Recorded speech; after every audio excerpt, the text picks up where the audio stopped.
Hey guys, it's time to geek out. This week we're talking about Steve Jobs. We're going to be talking a little bit about Transformers and a few movies that are coming out. Sony is also going to be releasing some gaming bands, and we're also going to be talking about a purchase that Microsoft did this week. I'm Steve, I'm Jason. I'm Chris. And I'm Mike. and let's geek out.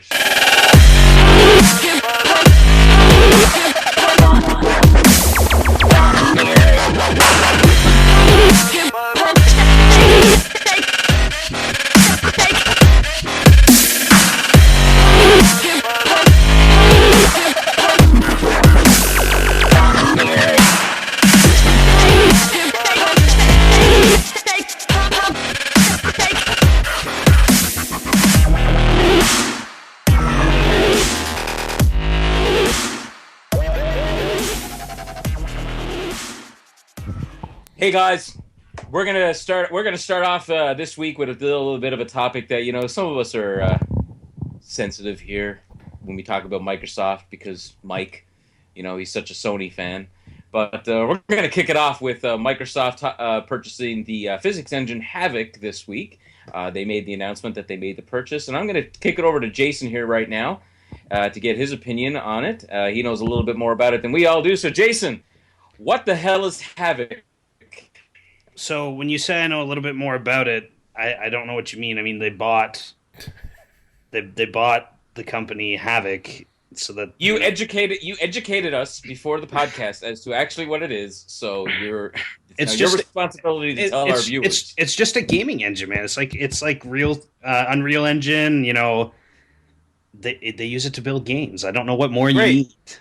Great. And Specifics. Microsoft probably specifically bought it because a lot of their first party games use it. Halo, Crackdown, those types of games. They all. So, I have a question. What does this mean for? Is there any third-party companies that were using Havok engine, and will Microsoft continue to license it out, or is it gonna come in-house and be like first-party, or strictly for developers that work for Microsoft? Personally, I get the feeling they're going to license it because, why wouldn't they, right? They'd make a shitload more money if they did it that way. They could realistically bring it in, but keep in mind, Phil Spencer recently talked about how he doesn't like third-party exclusivity deals anymore either. So, it seems more reasonable and in line with what they're doing that they just license the engine out and continue it forward. It's just... Well, they announced that they're going to license it out, though. They said they're going to continue licensing its development tools. Yeah, there you go. Yeah. See, yeah. So it just makes So sense. basically, Microsoft's now making games for the competition. Essentially. It's like how with they make like money off every Android phone sold. Now they're going to make money off every fucking video game sold. So basically, Microsoft is just everybody. Yeah, That's it. exactly. They win. They win. We are Microsoft. They're just like, Sony, yeah, they're beating us in the gaming race, but we make money off every game they make, so whatever. Like, I don't know. There was an interesting article I was reading the other day that we were having a quick chat about on Facebook regarding Sony and the PlayStation there. And remember back in the day, PlayStation sales, everyone was talking, fucking, Xbox One's going to be shit. Need an internet connection. Can't take your games to your buddies. Can't buy pre-owned games. Now all of a sudden everyone's starting to switch and like, oh fuck yeah, Xbox One, yeah, that's where it's at. PlayStation 4. To which, Mike, in your defense, you were on the I don't understand why you fucking assholes didn't buy a PlayStation 4 because I've got one and you guys don't have one. So then what did I do? I went out and bought one, and you and I never played a game together. So then I sold it, and now I'm thinking about getting a new one. But now, anyways, people are bitching and complaining about things like the menus. Sony hasn't done enough in their updates to do what they have to do. Well, there's a serious truth to that. I'll talk about that because. First off, there are some really great exclusive games that Sony has, and they do have the whole indie market locked down. But they haven't really had a great release schedule, I would say, like in terms of content and gaming. And in terms of what Microsoft's done, particularly with the upgrades to the dashboard and new features and new content, they seem to have really kind of stepped it up. We're still not to that kind of dream thing that they had originally pitched with the ability to share virtually your games to other people and things like that. Someday I hope that people just realize that, hey, everything's kind of gone digital anyway, so it'd be great to actually get to that kind of stage of gaming now that internet connections are starting to get well above the 500 megabit mark. I think that is, other than Steve, by the way, I think that is actually a possibility to actually have these really like, truly online virtual console systems that you can share your games and things like that. And Microsoft seems to be much, much closer to that realization now with their cross-platform, like Windows 10 type thing happening. Sure. So no, that's exciting. I mean, I don't know. It's one of those things where it's so good to see that the two consoles are actually combating, going toe to toe a lot closer than originally people thought they were going to be. Everyone thought that Sony was literally going to blow Microsoft out of the water on this. So. Yeah, I definitely think that Microsoft's made some big strides to catch up, for sure. Sorry, Steve. Go ahead, buddy. We keep cutting you off there. No, it's funny. It's funny that you mentioned some of the things that Microsoft was doing in the beginning, and like I don't know. I honestly can't tell you anybody who has lent a game out to somebody else with another Xbox and nobody plays the screen. But still, I don't know anybody who suffers from those problems. I mean, everybody was bitching and complaining about all these problems, and these problems are non-existent. So, I mean, I'm with Mike on this. People need to start realizing, that we're moving into a digital age. Like a lot of people can probably see behind me, my physical copies of games. I love having physical copies, but it's slowly moving to where we're going to be going digital. So, I mean, it's good that Microsoft is branching out and not just saying hey, we're just going to do games for Microsoft and that's it. Let's help the other people out. Maybe they can have a mutual relationship, and maybe we might see Uncharted coming to Microsoft later on. I doubt it, but that's hope. But well, I think them buying Havok's a good thing, man. Yeah, I think that obviously what they've obviously done it right, and I think it's exciting news for everybody that Microsoft purchased Havok, and I think you're going to see that in the video game stuff coming forward. So. But sticking with gaming, guys, Sony is launching some wearable gaming bands with PlayStation VR, and we talked about PlayStation VR there about a week ago. And guys, just speculation. What do you think is going to be coming with these bands? Do you think it's going to be a competition to the Apple Watch, the Android Wear, or is this going to be strictly gaming and whatnot? So I think these gaming bands are more, from what I looked at, they have more to do with being able to interact within the virtual world, that the sensors are going to like recognize you wrap this thing around your wrist, and the sensors are going to recognize your hands in front of you and things like that in actual gaming environments, from what I'm understanding. I don't think it actually has much to do with watches and Android Wear and that type of thing, although maybe they add that as functionality. But correct me if I'm wrong. I think that's what the actual technology is. But do you think that, I mean, and we've had this conversation a few weeks ago, I mean, at this point with the way, and Steve, you had brought it up before, I mean, motion on a console now, things like your Kinect, back the old Nintendo Wii, the PlayStation Move, which I still don't know anybody who owned one of those. I just don't understand why. You had one? Okay, you put your hand, that's awesome. All right. I owned one. I don't have it anymore. Okay. Did you have the Harry Potter game? Is that why you had it? No, I had it. Man. First of all, if that was a shot at Harry Potter, we're fighting. No, it wasn't a shot at Harry Potter. That was the only game I know that used the fucking. But I'm just saying, but are these wristbands essentially there to track movement? Like, is that what they're there for, to be able to use? The light ball that they had on those those Move things, basically that's what it is. They're putting two little light dots on your wrists, and like essentially in conjunction with the camera that's looking at you, and you got to remember you have the headset on, so you're not looking at all this shit like you were in the old days. No. Essentially, you're immersed into the world, and I think it'd be a very different thing to move your arm and see some kind of virtual arm move in front of you at the same time. That, I think, would add just a level of realism to anything. You add that in conjunction with their little light controllers there that they had, I think you're seeing, I think like the actual interaction capabilities would be pretty intense, and I could just imagine that Harry Potter game being just. I want to be Ron Weasley. Oh my god! I swear to God, just picture myself running into the platform wall as I try to get into Hogwarts. There you go. I bought them for golf, so I'm not gonna lie.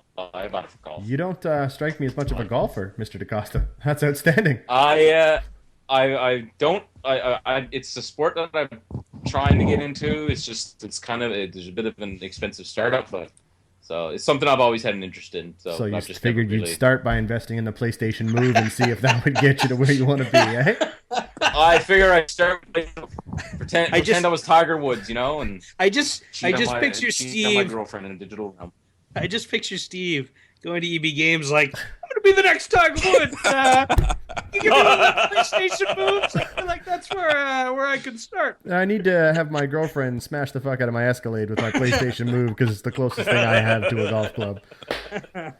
Oh shit. Oh my! But let's talk about some smashing things and Transformers. They do a lot of smashing, and apparently they're going to be smashing things for another 4 movies. Smashing box offices. Smashing box offices. But I mean, this is funny. This series, and like we were discussing before the podcast, like this series, people walk out of the movie and they're like, "That's absolute shit. I want to see it again." Like it seems like that. Like this movie, people hate this movie, yet it destroys box office. You need to do me a favor, Steve, and stop fucking getting so animated when you talk. You're so mobile when you're moving around. Shit's getting weird. Literally, you're so amped up and moving. But I mean, Transformers. I mean, is a Transformers is such a huge franchise. It's made a lot of money. We're gonna get 4 more movies in the next 10 years. Guys, what do you think? Here's the thing. I think it's popular kind of to hate on Michael Bay. I'm not saying he's like the greatest director in the world or anything like that, but I don't know. What do you guys expect from a Transformers movie? I don't go to those films thinking excessive fucking plot and, a deep driven story. I want robots to beat the shit out of each other and transform into cars. Like, that's what I'm going to see. You know what you're getting with a Michael Bay movie. If you're going in there for anything other than that, then fucking why waste your time? So let me just put this out there, because here, I don't understand how Michael Bay hasn't just done this. Take the animated movie from 1985. I think it was 85, 87, somewhere around there. Anyway, and translate that directly into fucking scene for scene a Michael Bay movie. Just Absolutely. Put real, like that right there.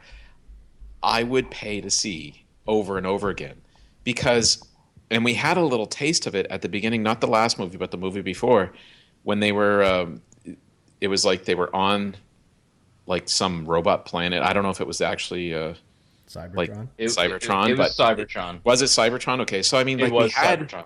We had a taste of it. Wouldn't it be just amazing for them to just fucking? I want them to digitally insert the people into the movie versus digitally insert the robots into the the live action shit.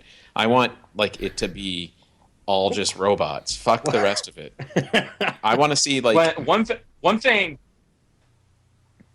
Finish it. You finished. No. I was just saying. I want to see the giant robots. I want to see the Dinobots. I want to see the Insecticons. I want to see them joined together. I want to see Beast Wars. I want to. No, I don't want any of that bullshit. None of that stuff. No fucking way. I hate that stuff. But I do want to see I want to see the story of Optimus Prime dying. I want to see Rodimus Prime. I want to see all of that stuff. You know when the series started to fall to shit? When Megan Fox and Michael Bay decided to fucking start yelling at each other on the internet and calling each other stupid names, and fucking shit just fell apart. You can't tell me you didn't have a good time with the first Transformers movie. The first Transformers movie was very much like the origin stories of the Transformers. It was fucking pretty damn close, and kudos to them for doing it, but they fucked it up. Somehow, that was the first episode of Transformers the cartoon. Why did he not just continue with some of the great episodes of Transformers and move it into, once they did the movie and then moved beyond that in the cartoon, why are we not there yet? How is it we have 4 of these fucking movies and the last one was 2 hours too long? It just, whole new cast, 2 hours too long. I was tired by the end of it, just wondering, what am I watching this for still? Two things. One, I actually never liked the design of the Transformers. I think they're too busy. There's too many moving transforming parts. Like They I transform, fucking dude. robots. no. Listen, That's what they're supposed to do. there's too much Yeah. to them. Like I like the older Transformers. You know what, Steve? I'm going to agree with you. I do think Well, I that think you're both fucking crazy. although the complexity is pretty interesting that they were able to kind of Like here. pull off, the truth is that I look for that classic like Optimus Prime, the toy. I was a big toy collector. I'm looking for So, that. What, I'm going to draw it out here. This is the old Transformers here. This is the new Transformers. Yes, you're kind of right, Steve. Like, Okay. And you probably shouldn't write Fassbender's a big dick right above those logos there. That's just throwing that out there. But anyways, but no, I do see what you're saying. But ultimately, you got to take with what they've got. And at the end of the day, you're taking a real life transport truck, which has fucking hundreds of thousands of parts to make it transform into a real. The only problem I had with Optimus Prime per se, and I know I'm not the only person out there, was the fact that the fucker had lips. Like he had a moving mouth. I wasn't okay with that. Other than that, I was gung ho. I liked it. I was always entertained. Other than the last one. huh? The last thing that I hated was the fact that, in every single shot, pretty much, there's an American flag. Yeah, Especially in the last Stop being so fucking I mean, prejudiced. I don't know. Realistically, these franchises get rebooted not for the fans of the 80s series. Like, they're trying to bring people in. They make it as a popcorn summer blockbuster flick. yeah, but reboot it. Like, Yeah. Oh, yeah. bring the But- story back, do the story again, and bring a whole new generation. If it But- worked on me, it'll work on a new generation. But I think that was the point of trying to get Mark Wahlberg to replace fucking Shia LaBeouf. Like, come on. Hey, Mark Wahlberg, do not do laugh at his it! name. Listen, Mark Wahlberg fought the Transformers. He's the only human being capable of going toe-to-toe That's with a fact. giant transforming robots. And honestly, he was probably the only... They've rebooted Spider-Man 3 times. They can reboot Transformers at least once. So, is there any news on whether this is going to be a reboot, or are they still going to just sequel the hell out of this I thing? think they're sequeling it They're just because, gonna sequel it, yeah. I mean, Ugh, man. this fourth one was technically like it's the start of a new Era? trilogy. Yeah, Except it was exactly the same as the last ones. Yeah, but Michael Bay did come back. Michael Bay did say on Twitter that he has not confirmed whether or not he'd be directing. He just kind of said he's been chatting about it. So What I wouldn't give for a Christopher Walken cameo. All I want, Michael Bay, if you ever see this, all I want is Bad Boys 3. I know it's been officially It's announced. done. It's coming. Yes. Make it happen. Fucking good answer. Good call, Just- Steve. just make it happen because Bad Boys 2, so good. Everybody It wants has to the see best more car of Mike chase Lowry. scene in cinema.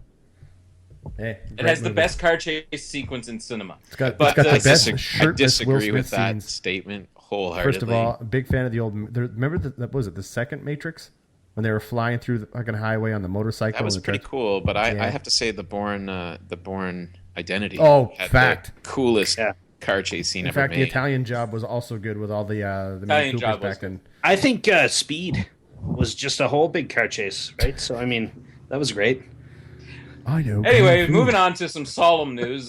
Today does mark the 4-year anniversary. Yeah, 4 years since our beloved visionary, genius, amazing person, Steve Jobs, left us.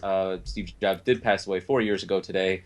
And this kind of moves into our story where my note, Fassbender is a dick, comes from. But first, we're just going to say, it's been 4 years and, Let's not get ahead of ourselves here, Steve. I mean, at the end of the day, I think it's not a secret that every one of you guys know that I would love and fucking probably take a shot in the chin from Steve Jobs. All I'm saying to you guys is this, and that is, let's not get too crazy here. At the end of the day, Steve Jobs was an asshole. There's no ifs, ands, or buts about it. Oh, 100%. Anybody who's about to see that new Steve Jobs biopic that's coming out is going to realize, you know what? The guy was a prick. The guy operated off slave labor. The guy stole all the ideas from, like, he used... I saw, when he was paid his first amount of money for his first job, he lied to Woz about it, gave him a small check, kept the rest. Like, he's a prick and apparently a terrible father. But ultimately, what I'm saying is... Oh my God! No, How do you really it's the feel? truth. It's a fact. It's a fact, and he's even open. Well, he's not anymore, but I mean, it's stop being disrespectful. This But is I'm saying, unbelievable. This is the worst tribute I've ever heard to somebody who passed away. I just want to Hey, say, we miss you, you dick. oh my God, no, I love Steve Jobs, and I No, think I know he what you're changed the saying. tech world. We wouldn't be where I am today. I wouldn't be recording all this shit on my iMac today if it wasn't for him. He literally has changed the technology world. But ultimately, that's where he's a visionary. And you're right, Steve. I mean, he is an icon. I miss that man every day because I would love to know what his opinions would be on what Apple's doing with their company today. I know that people are like, oh, fuck, you finally brought out a fucking pencil. He'd roll over in his grave. No, you know what? Fuck you. No, he wouldn't. I think he'd be very proud of what Tim Cook's done with this company. And I think that, you know, every day I wish he'd come back from the dead, hologram style, a la Coachella. Here's the thing. That would be in a wicked movie. Steve Jobs coming back from the dead. Regardless of what you think about this guy, like, you know, the guy never hid the fact that he's a dick. Like, he never, like, when people would write stories about Steve Jobs as a dick, you know, I mean, he's an asshole. He never denied it. But now with that, he drove people to be the best that they could possibly be, to make the best companies. I mean, when you think about some of the products that we're using today, tablets, phones, the MP3 player, this all like way years ago, not so much now, but a few years ago, what did you compare these phones to? Is that like an iPhone? Is that like an iPad? Is that like an iPod? So he changed the world. He revolutionized the music industry with iTunes. So, I mean, the man is... He's a fucking genius. Visionary. And I'm with you on this one, Chris. I would like to see, you know, get his opinion on, the way Apple's going right now. And I had a discussion there a little while ago when the iPad Mini came out, and I was one of the people who was like, you know, I don't think Jobs would approve of this. You know, he always said a 7-inch tablet was not good, but I kind of go back on my words a little bit now because you have one and like it, that Steve Jobs would have liked it. He's somebody who was no, not even that. I think he was somebody who recognized markets.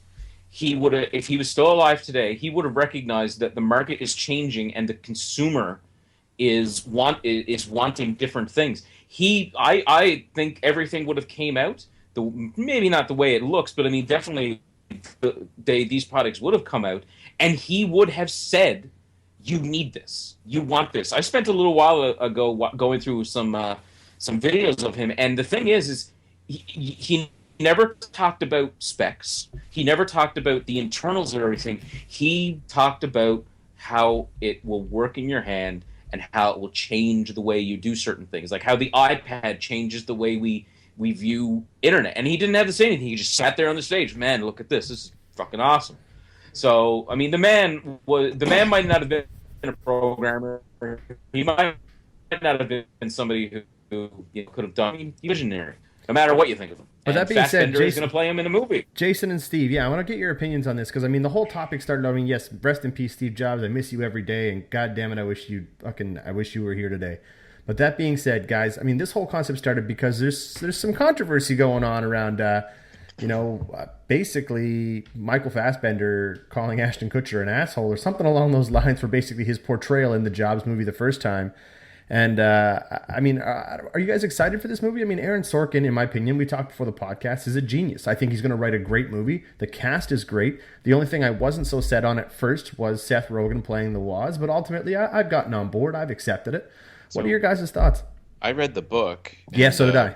And it was, I mean, it's a massive read. And it's epic in scope. I'd like to see, like, where Aaron Sorkin, I think he works better when he has too much source material, and he's really able to like pare things down and rewrite until it becomes a 2-hour movie, you know. So it'll be interesting to see what aspects of that book that they really put into play. So far from the previews that I've seen, it looks like, he's coming across as kind of like the hard ass, and I'm sure they're doing that on purpose because they really want to separate themselves from the last Jobs movie, which he kind of came across as visionary or, you know, lucky dude who kind of made his way. So the last one was like a nice portrayal, but this one I think is maybe going to be a little bit more on the realism side, which is he's not the guy you saw on stage introducing the iPhone. He's a hard-ass boss who drove his employees fucking insane, basically, to the point of where many of them left the company because they just couldn't work with him anymore. But in the time that they were with him, they did the best work, and most of them would say that they did the best work they ever did. So I think it'll be interesting to see. Did anybody catch Seth Rogen on Fallon last week or No. this week? Basically, he was talking about, because they were setting it up, right? They did a skit. Actually, the Woz was on the show too, which was really cool. But ultimately, they had Seth Rogen talking about, the movie and what it's about, and basically what it is. It's 4 different Apple keynote events and what goes on basically behind the scenes upcoming to that keynote. 4 big products that Apple has announced before, obviously, the passing of the legendary icon. But anyways, yeah, so I'm fired up. I mean, Jason, you're sitting over there, and I know that whether you love them or you hate them, and you don't love Apple products or you love some and not others, but at the end of the day, what are your thoughts on this movie? I hope it's the last biopic we have for at least a little while, because, I mean, what's this, the 3rd one we've done since he died? Correct? 2nd? It's the 2nd feature film, and then there's been a few pretty decent documentaries about the actual man himself. Yeah. The Justin Long one, the parody video that was on Netflix was absolutely fucking phenomenal. 100% true. 100% true. That will probably do more justice to the Steve Jobs story than anything that comes. That after. he and Billy Corgan took ecstasy at Woodstock, and it made him come up with the idea for the iPod. Yeah, I'm not buying it. I think the Ashton Kutcher one was utter shit.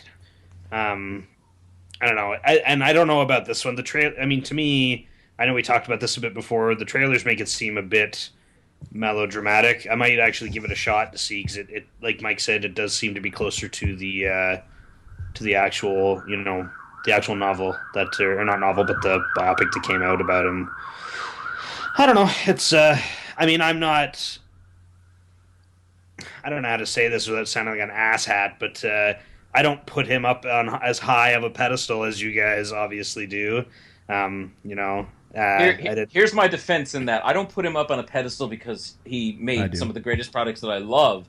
I put him up there because, honestly, when and Chris, you've watched The Man and the Machine recently. When you sit down, and that does not make any, that does not sugarcoat Steve Jobs. That makes him be exactly what he was. But I mean, this man changed tech. Yeah, he changed it. Period. I'm just going to counter. I'm not going to counter it, Jason, but I'm just going to bring up that I would put Bill Gates on the same level. I would put Elon Musk up that high as well. I would just say that there are people who really are kind of visionaries, and I think that's where we all kind of get our love for this man, is that he definitely, whether you like his products or not, he definitely added contextual, information to the technology. The motherfucker right? gave us Pixar. Pixar. No, I will correct you on that, Chris. He owned Pixar. George Lucas gave us Pixar. That's right.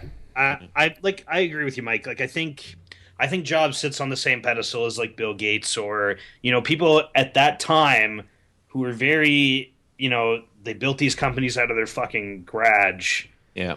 And built these first products, and then the companies just got big with the tech boom, and their roles changed within the company. I definitely am not going to sit here and say Steve Jobs didn't have a hand in anything that he did. He obviously did. I mean, out of all of those people from back then, he was probably the only one who was, he was at every keynote pitching his products. He was there selling it. He's the greatest salesperson to ever live. Yeah, and I mean, to talk about what Steve was saying earlier about how, some people say, Jobs would never release the Apple Pencil or the 7-inch iPad. Yeah. Jobs had a habit of only talking about, what was coming out then, right. What was coming out now. Yeah. He never talked about, a year down the road or 2 years down the road. He changed his pitch to the tune of the market, which was very key. I mean, you guys have all sold stuff before. So Jobs, of course, he would actually have released that pencil. Yeah. And said, you know what? This is the greatest thing ever.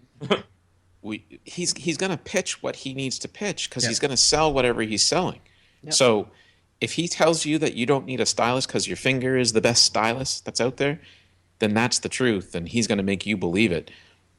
On a 4-inch screen, it was the best stylus. Yeah, it was the best. So now we've moved on to bigger screens and a stylus. and he would have been the salesperson for that, because why not? If he created all this other stuff and said, don't pay attention there, and now he says, well, what else do I sell? He's going to go create all the other stuff and bring it in and say, now it's the best. And then he'll probably go back to what he did before. And I mean, realistically, to cap this off, like on my part of it, like, you know, I don't love Apple products, but it's not because I think they're terrible products or anything like that. I think Apple has a very good habit of only releasing something when they know it's going to work for them. I mean... That's smart business. Right? Like, look at the Apple Watch. They waited until... Are you going to buy an Apple car? No, but... You're judgmental. I know, right? I mean, Apple, it's like... I don't know. I sold their products. I worked with you guys for quite a while. Like, you know, the iPhone was a very solid smartphone. You have somebody come into your store, never had a fucking smartphone before. I want iPhone. You weren't going to sell them the complicated Android or the BlackBerry that wasn't being used anymore. It grants you 3 wishes. Still the best episode. Still the best thing ever. It's like, but why do you want an iPhone? Fucking money. But it prints fucking money. I want iPhone. Like, I don't know. Their products are solid. Like, it's just a matter of, you know, I don't personally enjoy using them, but I'm not going to sit here and say they make shit product or anything like that. You'd be wrong. Here's the thing. Here's the thing about their product, Jason. And first of all, my take on the movies. I think Kutcher looks more like Jobs than Fassbender does. Fact. I think that movie really brought out the more human side of Jobs. You know, the whole hippie Jobs and stuff like that, and you know, the visionary. I think Fassbender's going to bring out the actual personality of the man. But just my final thought, and I think you guys might agree with this. The difference between Gates and Jobs was Gates created a lot of software, and he created good software, and he created great operating systems. But what Jobs did with all that software and all that operating system is he made it appealing to the average person. He made computers, he made smartphones, he made tablets, he made MP3 players. He made it convenient for somebody to just pick it up and use it and understand it right then and there, because he made it personal. And that was his biggest thing with his computers when he first started it. He wanted it to be a personal experience. He didn't want it to just be another technology thing just sitting there. He wanted the personal experience with it. So I think that's where his vision comes from, is the fact that he wanted to appeal to a wider audience. So, and I don't know if you guys agree with that. All the pot that he smoked. Well, that too, but I mean, that's where he differs in the tech world between him and Bill Gates. Is Bill Gates created the software, and he was a revolutionary software developer, and he created software, you know, that we're still using today, and that is continuing to grow. But the difference between the two of them is, yeah, I find Gates built software, it was great, but Steve Jobs took that software and said, hey, here, we got a lot of great software, but I'm not going to bore you with the details. I'm going to tell you how it's going to improve your life. I just wonder what it'll be like, you know, hopefully not soon, but I wonder what it'll be like when Bill Gates passes away, if people will change their tune a little bit about that. Because right now we're recording this using software that Microsoft provided to us for free. So... Well, that's only because we wanted to avoid using what Google provided us for free every other week. Which is ironic, but there you go. But I guess, you know, just the way it is, you know, but I mean, the reason that we're using a lot of this software is because of these guys. You know, let's not worry about, you know, where these guys fit on the totem pole of tech. Without Steve Jobs, without Bill Gates, you know, we would not be sitting here today. These guys, both of them. Well, no, I'd be sitting here. You'd be sitting here, yes. Recording a podcast. We would, you know, I wouldn't be looking into my Logitech camera. I wouldn't be using my iPhone. I'd be playing on my IBM game box. Yeah, You'd be playing some version of like Snake Adventure or something like that. These guys were pioneers. Atari would still be around. That'd be amazing. Exactly. And you know, people like Elon Musk are you know, paving the way for the new generation of Elon Musk is a pioneers. Genius. Anyways, so, and a lot of these guys, you know, they look at Steve Jobs as revolutionary. I mean, and I don't think will.i.am is the best example to talk about the revolution of music. But I mean, you know, the reason we have a lot of the way we download music now is because of Steve Jobs decided to create an idea called iTunes. Steve Jobs created pirating? I think he just tried. What? I think Steve Jobs saw Napster and thought, "How can I make this better for me?" But yeah, I mean, actually, you're probably right. You are probably right. Right? And the impact that he had on Pixar. When he bought Pixar, Pixar was just like an idea that George Lucas created to create this computer to do computer animation, for movies, animated films, and stuff like that.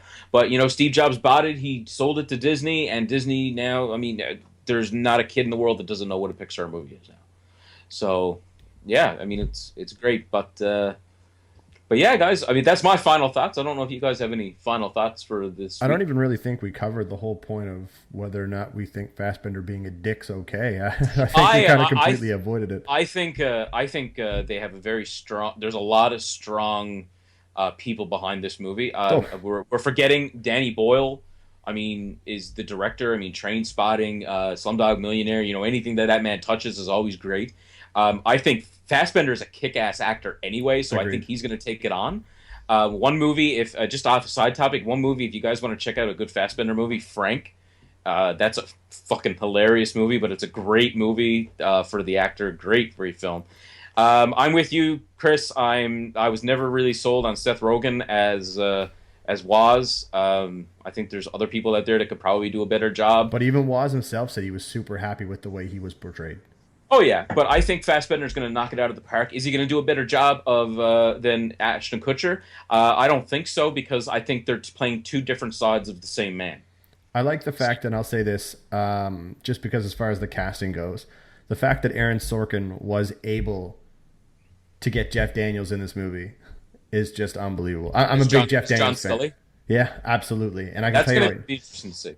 What's weird is that he looks nothing like John Scully, but What were you going to say, Chris? No, Sorry. I was just going to say, I mean, if you look at how everything's portrayed and how it's done down, I mean, to me personally, when I first saw this trailer, and I'm sure I'm not the only person, but what this looked like to me is I was just as excited to see this as I was the very first season of The Newsroom. When this was first announced, it looks like a long 2-hour version of Steve Jobs' version of The Newsroom and how it's done. You can tell that it's got Sorkin all over it.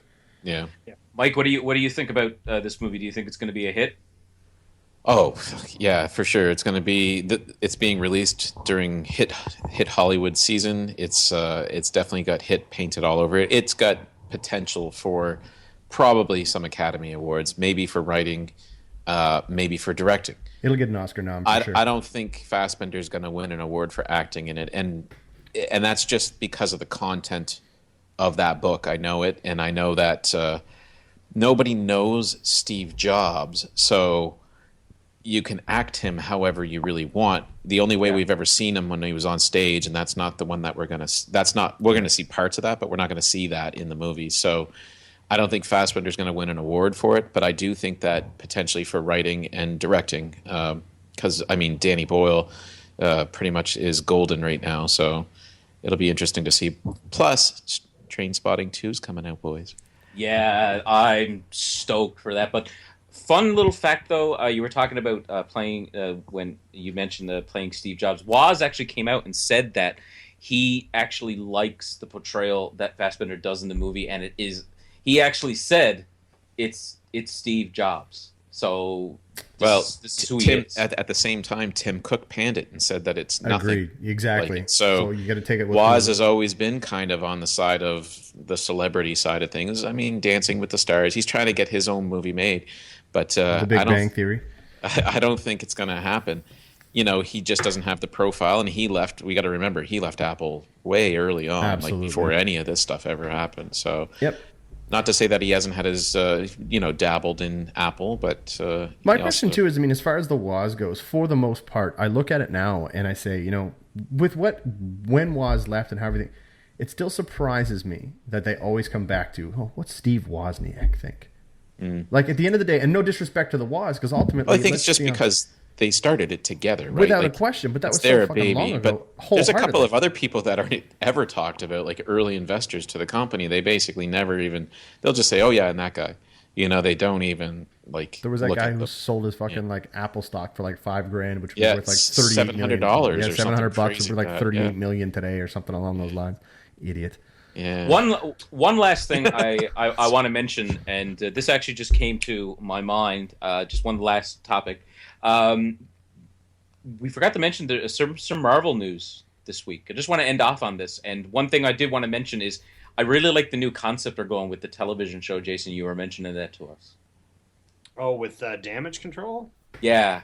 I just actually remembered this, and I just wanted to put it in here right at the very end, just because it's something that I got really excited about this week. So Yeah, I don't know if you guys caught it, but they're ABC and Marvel are making a new. Do you guys watch Agents of Shield? Let me start there. 100%. Thank God. I don't. Damn it, Mike! I know. I'll just leave right now. Did you see any of the other seasons? So I've saw the beginning of the first season, maybe like the first 3 or 4 episodes, and then it's one of those things that just slipped off for me, and I wasn't really buying Fucking into slip it. back on. So I'll have to start over. I know we never mentioned it in the intro and the topics and stuff like that. It was just something that came to my head that I wanted to just mention. So first off, Mike, Agents of Shield. The first half of season 1 is kind of shitty. Yep. Stick with it, and the rest of it is gold. From the second half of season 1, all of season 2, and so far the first episode of season 3 has been unfucking real. I'm scared now because I don't know where the movies join in on you these will. seasons. Yes, Like, you will. I've seen the movies, so I You'll don't know. know. Listen.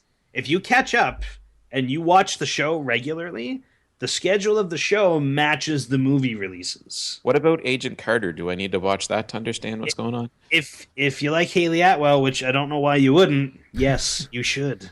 But Okay. first, let's just focus on Agents of S.H.I.E.L.D. Do I need to so- watch Arrow as well to know what's Okay, going whoa. on? Let's not Damn get it, ahead of Mike! ourselves. Let's not get ahead All of right. ourselves. 'Cause All right. that I didn't want starts in 2 to days. get into a huge. Look what you thing, fucking but- did.